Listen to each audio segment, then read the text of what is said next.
Hi ಎಲ್ಲರಿಗೂ welcome to my YouTube channel. ಇವತ್ತು ಸ್ವಲ್ಪ ಗಿಡಕ್ಕೆ ನೀರು ಹಾಕೋಣ ಅಂತ ಹೋದೆ. ಸ್ವಲ್ಪ ಅವು ದೊಡ್ಡದಾಗಿ ಕಾಣಿಸ್ತಾ ಇತ್ತು. ಈಗಲೇ ಕಿತ್ಬಿಡೋಣ ಅಂತ ನೋಡಿದೆ. ನಮ್ಮಮ್ಮ ಇಲ್ಲ, ಇನ್ನೂ ಸ್ವಲ್ಪ ದಿನ ಬಿಡಬೇಕು, ಇನ್ನೂ ಒಂದು ವಾರ ಬರಬೇಕು, ಅದು ಇನ್ನೂ ಚೆನ್ನಾಗಿ ಬರುತ್ತೆ ಬಿಡು ಅಂತ ಅಂದರು. ಹಾಗಾಗಿ ಬಿಟ್ಟೆ. ಸೆಂಟ್ರಲ್ಲಿ ದಾಸವಾಳದ ಗಿಡ ಹಾಕಿದ್ದೆ, ಅದು ಬರುತ್ತೋ ಇಲ್ವೋ ಗೊತ್ತಿಲ್ಲ. ಹಾಗೆ ಒಂದೊಂದು ಕಡ್ಡಿ ಹಾಕಿದ್ದೀನಿ, ಬಂದರೆ ಒಳ್ಳೆಯದು, ಚೆನ್ನಾಗಿರುತ್ತೆ. ಸೊಪ್ಪು ಇನ್ನೊಂದು 2-3 ದಿವಸ ಸಾಕು ಅಂದ್ಕೊಂಡಿದ್ದೀನಿ, ಆಮೇಲೆ ಕಟ್ ಮಾಡಿಬಿಡೋಣ ಅಂತ. ನೋಡಿ ಬೆಳಗ್ಗೆ ಜೊತೆ ಆಟ ಆಡಿಕೊಂಡು ತಿಂದಿಲ್ಲ.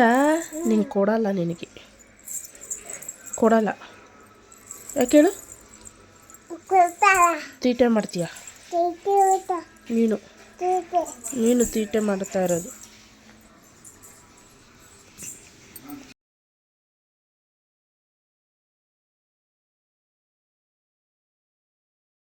ಹಾಗೆ ಇವತ್ತು ಬೆಳಗ್ಗೆ ನಾಷ್ಟಕ್ಕೆ ಇಡ್ಲಿ ಮಾಡೋಣ ಅಂತ ಅಂದ್ಬಿಟ್ಟು ನಿನ್ನೆ ರಾತ್ರಿಯೇ ಇಡ್ಲಿಗೆ ಎಲ್ಲ ರೆಡಿ ಮಾಡಿಟ್ಟಿದ್ದೆ. ಆದರೆ ನೋಡೋಣ ಇಡ್ಲಿ ಬರುತ್ತೋ ಇಲ್ವೋ ಅಂತ ಅಂದ್ಬಿಟ್ಟು ಹೋಗಿ ನೋಡಿದ್ರೆ ಸ್ವಲ್ಪ ಹುಳಿ ಬಂದಿತ್ತು.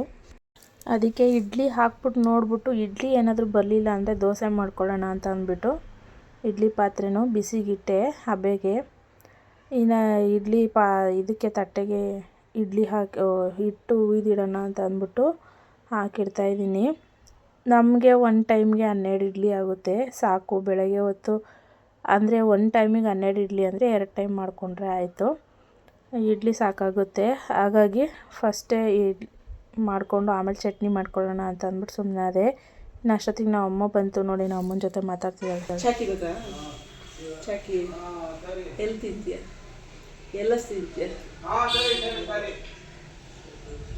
ಇನ್ನು ನಮ್ಮ ಅಮ್ಮನ ಕೆಲಸಕ್ಕೆ ಹೋದ್ರು. ಇನ್ನು ಅವ್ರನ್ನ ಮಲಗಿಸ್ಬಿಟ್ಟು ಸ್ವಲ್ಪ ಅಡುಗೆ ಮನೆ ಕ್ಲೀನ್ ಮಾಡೋಣ ಅಂತ ಅಂದ್ಬಿಟ್ಟು ಅಡುಗೆ ಮನೆ ಎಲ್ಲ ಕ್ಲೀನ್ ಮಾಡಿಕೊಂಡೆ.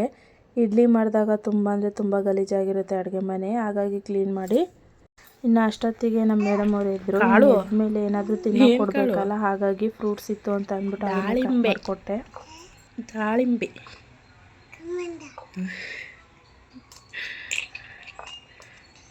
ನನಗೆ ಚೆನ್ನಾಗಿ. ನನಗೆ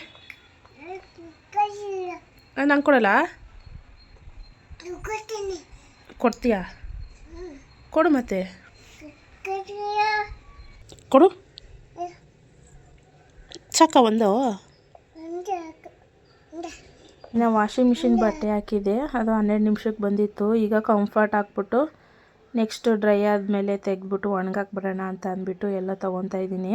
ಎಲ್ಲ ಒಣಗಾಕ್ಬಿಟ್ಟು ಬಂದರೆ 5 ನಿಮಿಷಕ್ಕೆ ಒಣಗುತ್ತೆ, ಡ್ರೈ ಆಗಿರುತ್ತಲ್ಲ. ಹಾಗಾಗಿ ಎಲ್ಲ ಒಣಗಾಕ್ಬಿಟ್ಟು ಬಂದು ಮಧ್ಯಾಹ್ನಕ್ಕೆ ಅಡುಗೆ ಏನಾದರೂ ಮಾಡೋಣ ಅಂತ ಅಂದ್ಬಿಟ್ಟು ಮಧ್ಯಾಹ್ನಕ್ಕೆ ಅಡುಗೆ ರೆಡಿ ಮಾಡ್ತಾಯಿದ್ದೀನಿ. ಅವರೆಕಾಯಿ ಇತ್ತಲ್ಲ, ಅದಕ್ಕೆ ಅವರೆಕಾಯಿ, ಬದನೆಕಾಯಿ, ಆಲೂಗೆಡ್ಡೆ ಹಾಕ್ಬಿಟ್ಟು ಅವರೆಕಾಯಿ ಸಾಂಬಾರಿಗೆ ರೆಡಿ ಮಾಡ್ತಿದ್ದೀನಿ.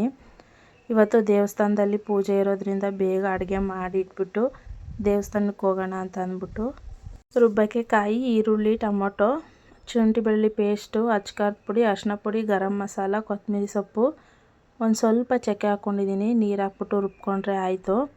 ಇನ್ನು ಒಂದು ಕುಕ್ಕರ್ ತೊಗೊಂಡು ಅದಕ್ಕೆ ಈ ಎಣ್ಣೆ, ಸಾಸಿವೆ, ಕರ್ಬೇವಿನ ಸೊಪ್ಪು ಹಾಕ್ಬಿಟ್ಟು ಆಮೇಲೆ ಏನು ಕಟ್ ಮಾಡಿ ಇಟ್ಕೊಂಡಿರ್ತೀವಲ್ಲ ತರಕಾರಿ ಮತ್ತು ಅವರೆಕಾಯಿನ ಹಾಕಿ ಫ್ರೈ ಮಾಡ್ಕೊತಿದ್ದೀನಿ. ಅದಾದಮೇಲೆ ರುಬ್ಬಿಟ್ಕೊಂಡಿರೋ ಮಸಾಲೆ ಹಾಕಿ ಚೆನ್ನಾಗಿ ಫ್ರೈ ಮಾಡಿಬಿಟ್ಟು ಹಸಿ ಸ್ಮೆಲ್ ಹೋಗೋವರೆಗೂ ಫ್ರೈ ಮಾಡಿಕೊಂಡು ನೀರು ಎಷ್ಟು ಬೇಕೋ ಅಷ್ಟು ಹಾಕ್ಕೊಂಡು ಕುಕ್ಕರ್ ಮುಚ್ಚಿದ್ರೆ ಆಯಿತು. ಈ ಮಧ್ಯಾಹ್ನ ದೇವಸ್ಥಾನದಲ್ಲಿ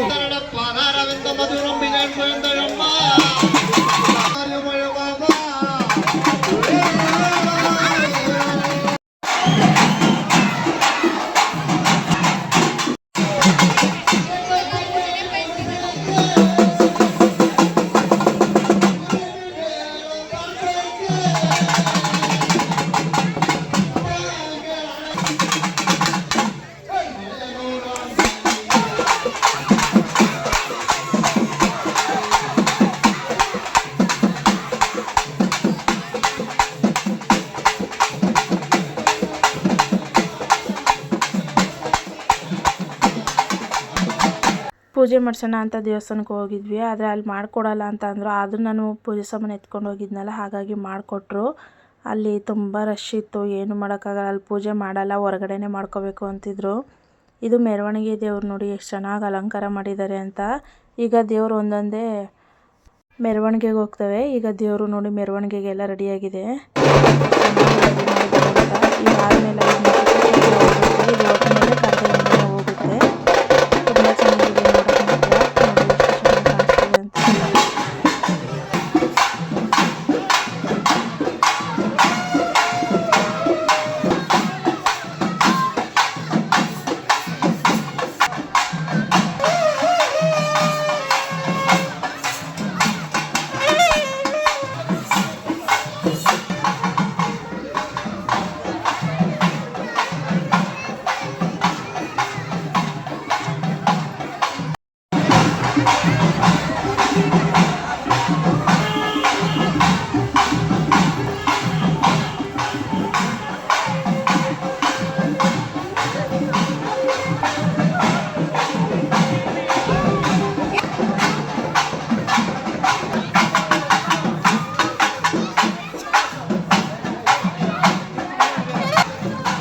ಸರಿ ಇನ್ನು ದೇವ್ರ ಮೆರವಣಿಗೆಗೆ ಹೋಗಿ ಬರೋವರೆಗೂ ಮನೆಗೆ ಹೋಗೋಣ ಅಂತ ಅಂದ್ಬಿಟ್ಟು ನಾನು ಬಂದೆ.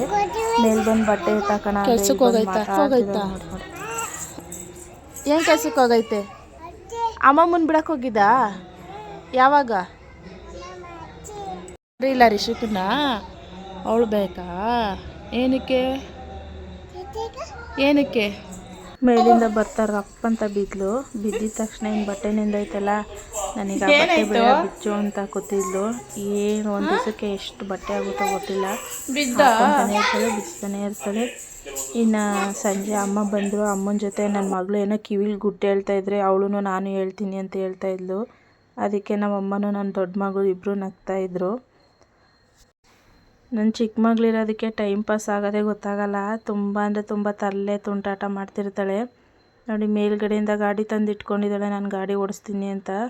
ಆಮೇಲೆ ಎಷ್ಟೋ ಸಲ ನಮ್ಮಮ್ಮ ಹೆಂಗೆ ಬಿದ್ದೆ ಅಂತ ಕೇಳ್ದಾಗೆಲ್ಲ ನಾನು ಹಿಂಗೆ ಬಿದ್ದೆ ಅಂತ ತೋರಿಸ್ತಾನೆ ಇರ್ತಾಳೆ ಯಾವಾಗ್ಲೂ. ಹೆಂಗೋ ಇವ್ರು ಇರೋದಕ್ಕೆ ಟೈಮ್ ಪಾಸ್ ಆಗೋದು ಗೊತ್ತಾಗಲ್ಲ, ಟೈಮ್ ಆಗೋದು ಚೆನ್ನಾಗಿರುತ್ತೆ. ಅವಳು ಮಲ್ಕೊಂಡಾಗೆಲ್ಲ ಬೇಜಾರಾಗ್ತಿರುತ್ತೆ, ಅಯ್ಯೋ ಮಲ್ಕೊಂಬಿಡ್ಲಲ್ಲ, ಗಲಾಟೆ ಮಾಡೋರು ಯಾರೂ ಇಲ್ಲ ಅಂತ. ಎದ್ದರೆ ಯಾಕಾರು ಎದ್ಲಪ್ಪ ಇಷ್ಟೊಂದು ತರಲೆ ಮಾಡ್ತಾಳೆ ಅನಿಸ್ತಿರುತ್ತೆ, ಅಷ್ಟೊಂದು ತರಲೆ ಮಾಡ್ತಾಯಿರ್ತಾಳೆ. ಅಮ್ಮನೂ ಅಷ್ಟೇ, ಎಷ್ಟೇ ಸಾಕಾಗಿ ಬಂದರೂ ಅವಳ ಜೊತೆ ಆಟ ಆಡ್ಬಿಟ್ಟು ಹೋದ್ರೇ ನಾವು ಅಮ್ಮಂಗೂ ಸ್ವಲ್ಪ ನೆಮ್ಮದಿ. ಹಾಗಾಗಿ ನಾವು ಅಮ್ಮನೂ ಅವಳ ಜೊತೆ ಟೈಮ್ ಸ್ಪೆಂಡ್ ಮಾಡ್ತಾ ಇರುತ್ತೆ. ಇನ್ನು ಯಾವಾಗಂದರೆ ಅವಾಗ ಡ್ಯಾನ್ಸ್ ಆಡ್ತಾ ಇರೋದೇ ನನ್ನ ಮಗಳದು. ಅದಕ್ಕೆ ಇಬ್ಬರು ಡ್ಯಾನ್ಸ್ ಆಡ್ತಾಯಿದ್ರು, ನೋಡೋದೇ ಆಯಿತು. ಇನ್ನು ಅದಾದಮೇಲೆ ಅಡುಗೆ ಏನಾದರೂ ಮಾಡೋಣ ನೈಟ್ಗೆ ಅಂತ ಅಂದ್ಬಿಟ್ಟು ಅಡುಗೆ ಮನೆಗೆ ಹೋದೆ. ಬೀಟ್ರೋಟ್ ಇತ್ತು, ಹಾಗಾಗಿ ಬೀಟ್ರೋಟ್ ಪಲ್ಯನೇ ಮಾಡಿಟ್ಬಿಡೋಣ ಅಂತ ಅಂದ್ಬಿಟ್ಟು ಪಲ್ಯಕ್ಕೆಲ್ಲ ರೆಡಿ ಮಾಡಿಟ್ಬಿಟ್ಟು ಹಾಗೆ ಚಪಾತಿನೂ ಮಾಡಿಟ್ಬಿಟ್ಟೆ. ಮತ್ತೆ ದೇವ್ರು ಬಂದರೆ ಮಾಡೋಕ್ಕಾಗಲ್ಲ ಅಂತ ಅಂದ್ಬಿಟ್ಟು ಫಸ್ಟೇ ಮಾಡಿಟ್ಬಿಡೋಣ ಅಂತ ಹೇಳ್ಬಿಟ್ಟು ಎಲ್ಲ ಮಾಡಿಟ್ಟೆ. ಆದರೆ ದೇವ್ರು ನೋಡೋಕ್ಕೆ ಆಗಲಿಲ್ಲ. ಎಷ್ಟೊತ್ತಂದರೆ ಅಷ್ಟೊತ್ತಲ್ಲಿ ನನ್ನ ಮಕ್ಕಳು ಡ್ಯಾನ್ಸ್ಗಳು ಬರ್ತಾ ಇರ್ತವೆ. ಅವಾಗ